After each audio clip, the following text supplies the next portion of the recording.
नमस्कृत्य नरं चैव नरोत्तमं देवीं सरस्वतीं व्यासं ततो जयमुदीरयेत्। ओम नमो भगवते वासुदेवाय, ओम नमः पितामहाय, ओम नमः प्रजापतिभ्यः, ओम नमः कृष्णद्वैपायनाय, ओम नमः सर्वविघ्नविनायकेभ्यः।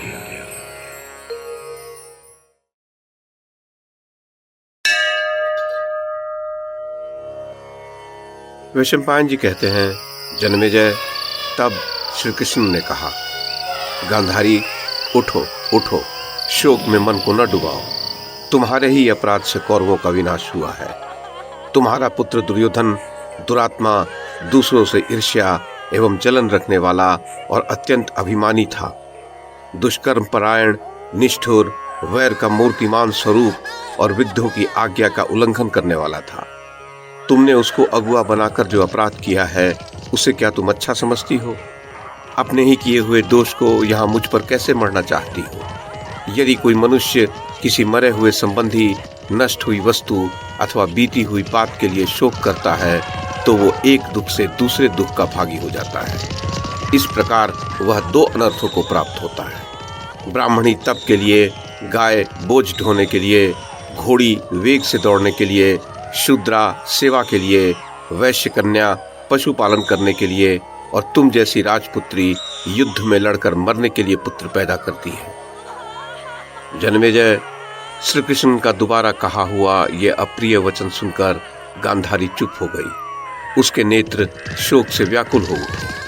उस समय धर्मज्ञ राजर्षि धृतराष्ट्र ने अज्ञान से उत्पन्न होने वाले शोक और मोह को रोककर धर्मराज युधिष्ठिर से पूछा, पांडुनंदन, तुम जीवित सैनिकों की संख्या के जानकार तो हो ही।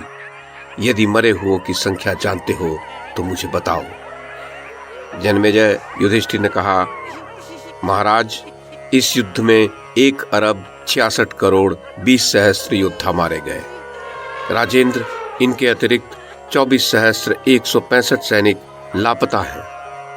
धृतराष्ट्र ने पूछा, पुरुष प्रवर, महाबाहु युधिष्ठिर, तुम तो मुझे सर्वज्ञ जान पड़ते हो, अतः ये तो बताओ कि वे मरे हुए सैनिक किस गति को प्राप्त हुए हैं। युधिष्ठिर ने कहा, जिन लोगों ने इस महासमर में बड़े हर्ष और उत्साह के साथ अपने शरीरों की आहुति दी है, वे सत्य पराक्रमी वीर देवराज इंद्र के समान लोकों में गए हैं। भारत, जो अप्रसन्न मन से मरने का निश्चय करके रण क्षेत्र में जूझते हुए मारे गए हैं, वे गंधर्वों के साथ जा मिले हैं। जो संग्राम भूमि में खड़े हो प्राणों की भिक्षा मांगते हुए युद्ध से विमुख हो गए थे, उनमें से जो लोग शस्त्र द्वारा मारे गए हैं, वे गुह्य लोकों में गए हैं। जिन महामनस्वी पुरुषों को शत्रुओं ने गिरा दिया था, जिनके पास युद्ध करने का कोई साधन नहीं रह गया था, जो शस्त्रहीन हो गए थे और उस अवस्था में भी लज्जाशील होने के कारण जो रणभूमि में निरंतर शत्रुओं का सामना करते हुए ही तीखे अस्त्र शस्त्रों से कट गए, वे क्षत्रिय धर्मपरायण पुरुष ब्रह्मलोक में गए हैं। इस विषय में मेरा कोई दूसरा विचार नहीं। राजन, इनके सिवा जो लोग इस युद्ध की सीमा के भीतर रहकर जिस किसी भी प्रकार से मार डाले गए हैं, वे उत्तर कुरु देश में जन्म धारण करेंगे।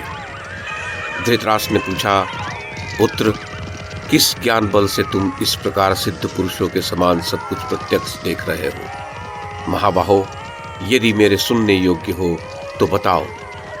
युधिष्ठिर ने कहा, महाराज, पहले आपकी आज्ञा से जब मैं वन में विचर रहा था, उन्हीं दिनों तीर्थ यात्रा के प्रसंग में मुझे एक महात्मा का इस रूप में अनुग्रह प्राप्त हुआ। तीर्थ यात्रा के समय देवर्षि लोमश का दर्शन हुआ था। उन्हीं से मैंने यह अनुस्मृति विद्या प्राप्त की थी। इसके सिवा पूर्व काल में ज्ञान योग के प्रभाव से मुझे दिव्य दृष्टि भी प्राप्त हो गई थी।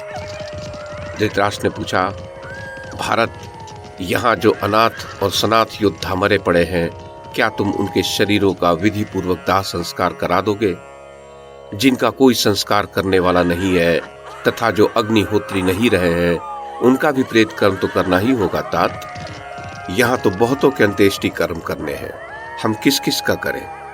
युधिष्ठिर, जिनकी लाशों को गरुड़ और गिद्ध इधर उधर घसीट रहे हैं, उन्हें तो श्राद्ध कर्म से ही शुभ लोक प्राप्त होंगे।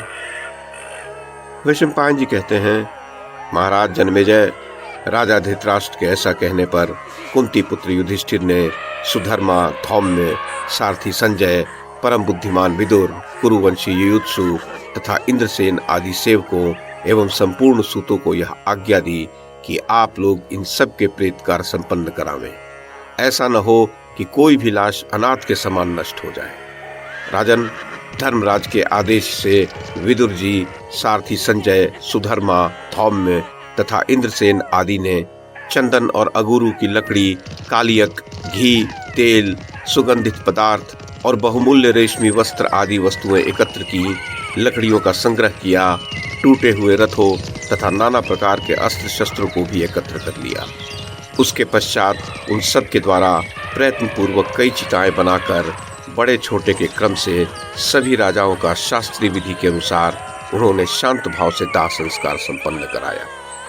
राजा दुर्योधन, उसके 99 महारथी भाई, राजा शल्य, शल, भूरिश्रवा, राजा जयद्रथ, अभिमन्यु, दुशासन पुत्र लक्ष्मण, राजा धृष्टकेतु, बृहंत, सोमदत्त, 100 से भी अधिक संजय वीर, राजा क्षेमधनवा, विराट, द्रुपद, शिखंडी, पांचाल देशीय द्रुपद पुत्र धृष्टद्युम्न, युधामन्यु, पराक्रमी उत्तमौजा, कौशल राज बृहद्वल, द्रौपदी के 5 पुत्र, सुबल पुत्र शकुनी, अचल, वृषक, राजा भगदत्त पुत्रों सहित अमरशशील वैकर्तन कर्ण, महाधनुधर 5 के राजकुमार, महारथी त्रिगर्त, राक्षस राज घटोत्कच, बक के भाई राक्षस प्रवर अलम्बुश और राजा जलसंध, इनका तथा अन्य बहुतेरे सहस्र भूपालों का घी की धारा से प्रज्वलित हुई अग्नियों द्वारा उन लोगों ने दाह कर्म कराया। कुछ महामनस्वी वीरों के लिए पितृमेध भी आरंभ कर दिए गए। कुछ लोगों ने वहां सामगान किया तथा कितने ही मनुष्यों ने वहां मरे हुए विभिन्न जनों के लिए महान शोक प्रकट किया। सामवेदीय मंत्रों तथा ऋचाओं के घोष और स्त्रियों के रोने की ध्वनि से वहां रात्रि में सभी प्राणियों को बड़ा कष्ट हुआ। उस समय स्वल्प धूमयुक्त प्रज्वलित तथा जलाई जाती हुई चिता की अग्नियां आकाश में सूक्ष्म मेघों से ढके हुए ग्रहों के समान दिखाई दे रही थी। उसके पश्चात वहां अनेक देशों से आए हुए जो अनाथ लोग मारे गए थे, उन सब की लाशों को मंगवाकर उनके सहस्रों ढेर लगाए गए। उसके पश्चात घृत और तेल में भिगोई हुई बहुत सी लकड़ियों द्वारा स्थिर चित्त वाले लोगों से चिता बनवाकर उन सबको विदुर जी ने राजा की आज्ञा के अनुसार दग्ध करवा दिया। जन्मेजय, इस प्रकार उन सब का दाह कर्म कराकर कुरुराज युधिष्ठिर धृतराष्ट्र को आगे करके गंगा जी की ओर चल दिए।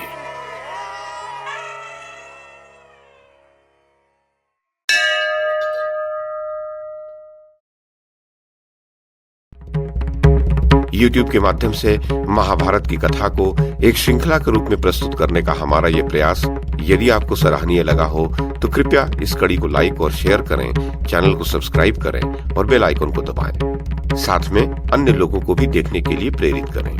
धन्यवाद और नमस्कार।